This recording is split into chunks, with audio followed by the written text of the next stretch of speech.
There are hundreds of horse breeds out there from Appaloosa to Zangershire. I'm not really sure how to say that one, but the point is there are lots and lots of kinds of horses out there.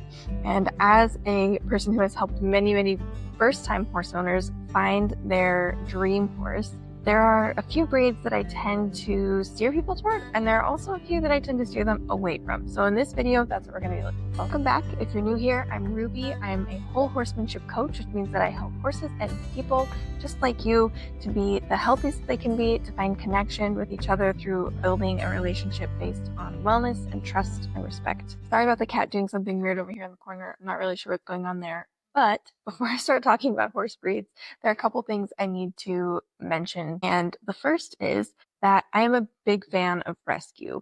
When you rescue horses, often you don't get to pick the breed, or you might not know the breed. So I go into this knowing fully that that happens often and that that's totally okay. Secondly, there's more variation within a breed than there is between breeds. So what that means is just because a horse is a quarter horse does not mean that it's going to adhere completely to this like very strict prescription of what a quarter horse is or does or acts like.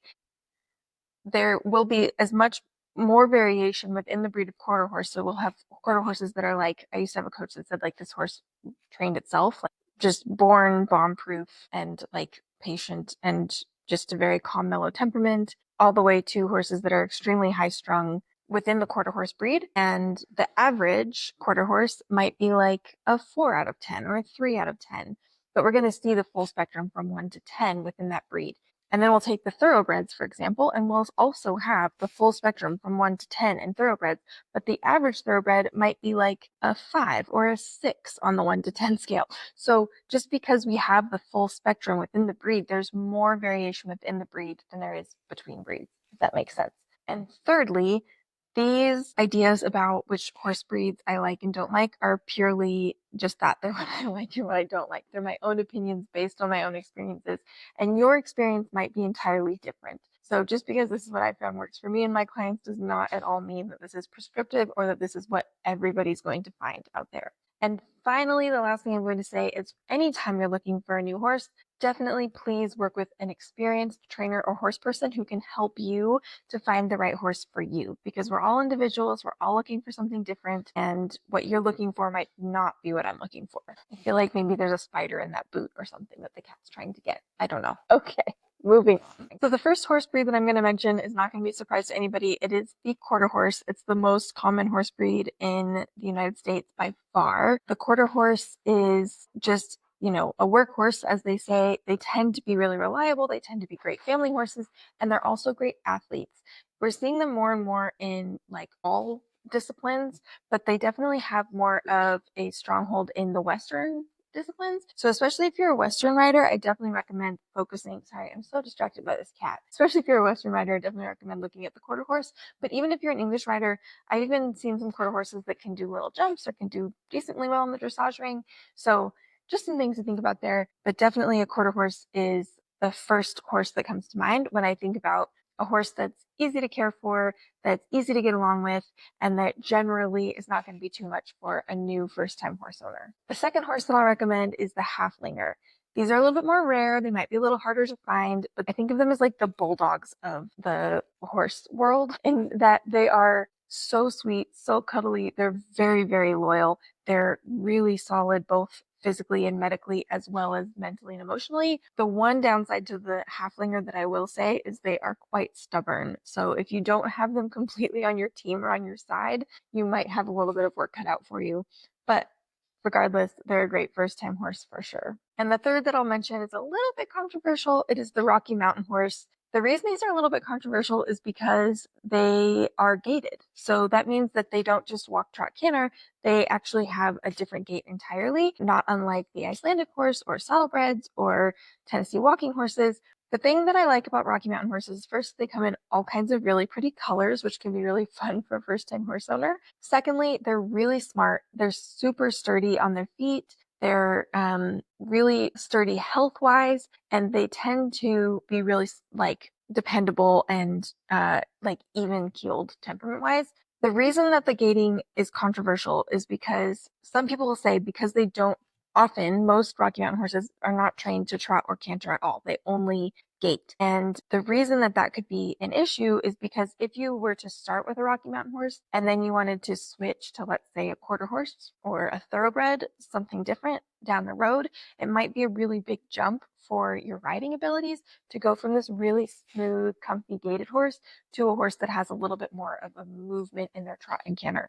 That said, if you are a newer rider and you are, especially if you have like back problems or maybe you're a little bit older and you're not really, you don't have the ambition to then go on and like have a jumping career or go into some like big athletic sporty field, I think a gaited horse could actually be a really good option because they're so smooth and comfortable and easy to ride. So that in mind, I do recommend the Rocky Mountain horse for a first time horse owner if those caveats apply to you. Okay, now for some breeds to avoid, and this again could get controversial, and I don't have anything against these breeds. I want to make that very, very clear. I like a lot of these breeds, but for most first time horse owners, I find that these breeds are a little bit too challenging. The first is going to be Arabians. The reason Arabians are a little bit much for first time horse owners is that they are bred for endurance. They can run and run and run and run. One thing that I like to tell my clients in lessons is like, if your horse spooks and they start to bolt, don't worry because they're going to get tired and stop eventually. And while that's true of most breeds, Arabians might not actually get tired and stop on their own. You might have to find another way to stop them. So the Arabian is maybe just a little bit much for a first time horse owner, especially because they really thrive when they're working a lot and frequently, where a lot of quarter horses or halflingers or Rocky Mountain horses are happy for like one good ride a week and the rest of the week maybe just like turnout or time with their friends. And of course, most of them are also happy to ride every day and have a hard work ethic. But if you can't get to them every day, they're kind of okay. An Arabian is really not going to thrive in that kind of environment. They really prefer an environment where they're working hard frequently. The second breed that I'm going to try to dissuade most first time horse owners from for very similar reasons is a thoroughbred. The other thing about thoroughbreds that I will say is they're a little bit notorious for this thoroughbred brain. And again, not all of them are like this. I've definitely known some very sane, level-headed thoroughbreds, but there is this thoroughbred brain phenomenon where they kind of go from like la-di-da, totally happy, totally relaxed, all the way to like spin turn, gallop across the arena in like a second. And the problem with that is they're very big and they're very strong and they're very athletic. And if you're a new horse owner, this could be really hard on your confidence. So I tend to not recommend thoroughbreds for first time horse owners. The third and final breed, and again, this one kind of pains me because I really like this breed, but the one that I don't recommend for first time horse owners is a Mustang. The reason is a lot of well-intentioned horse people adopt Mustangs from the BLM with the intention of training them, and it's their first training project, which I think is wonderful, and I think it's a really great program in a lot of ways, and I probably should go into that whole program in a video all its own because it really could stand on its own for sure. The problem is when you get a Mustang, unlike a quarter horse or a thoroughbred or a halflinger or any of these other breeds we've mentioned, that there's like kind of a routine training program, and generally it's an accomplished trainer that has gone through some kind of mentorship, apprenticeship, and into their own training program. When you get a Mustang, you don't know that for sure.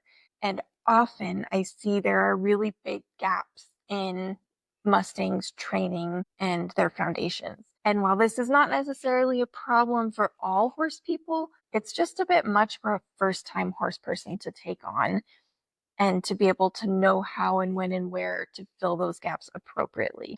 Unless you're a little bit more experienced and you really know a little bit about horse training, a little bit about horse psychology, and you can really assess those gaps, I think it's best to stay away from the Mustang breed for your first horse. So hopefully you're still with me after all of that. I know that's really controversial, but I hope it's really helpful to you as well. If you are looking for more resources for first-time horse owners, I have lots of free videos here, which I will link below, a few of them. And then also I have a first year with your new horse course.